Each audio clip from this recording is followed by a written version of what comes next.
Well, Kurt, for this interview, you're in Denver Bronco territory, so I'm sporting my orange and blue, and we are ready for some football here. How about you guys in Arizona? How are things going for preparation for the upcoming season?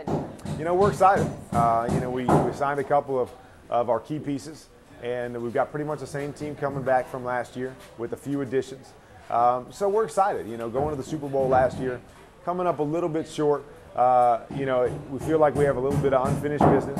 And so guys are excited to get back on the field. The community's excited to build off of what we did last year. And so, 7 weeks isn't going to be too long, and we're going to be ready to go back up to Flagstaff and get going again. Well, Kurt, I'm a lady who loves her football, and I have, of course, followed your career. Super Bowl champ with the St. Louis Rams, and then back to the Super Bowl with Arizona. How was that like for you to go back to another Super Bowl? You know, it was exciting. I think there was not very high expectations for our team. Obviously, going into last season, I was the backup, so there wasn't a lot of expectations on what I could accomplish. So to see it all come together and to be able to get back to my third Super Bowl and with the Arizona Cardinals, who had never been there, it was an exciting season. It was fun to be a part of that, and we're looking forward to the next couple of years.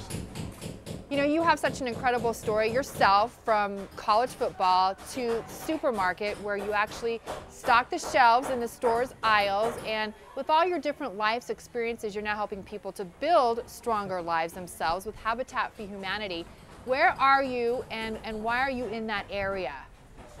Well, I'm actually in my hometown of Cedar Rapids, Iowa, and just 1 year ago, floods ravaged through the Midwest, and the epicenter of that was here in my hometown, that more people were affected here than anywhere else. So I've teamed up with Habitat for Humanity and AmeriCorps, and we've started a build-a-thon this week, where we're building 20 homes in the next 7 days as part of a 3-year project in which we're going to build 60 homes here in this area. And along the way, we're just trying to build awareness to what's going on. That a lot of people think that since the floods happened a year ago, that by now everything's back to normal. But there's still a lot of families that are trying to obtain home ownership, to trying to get some closure on the situation.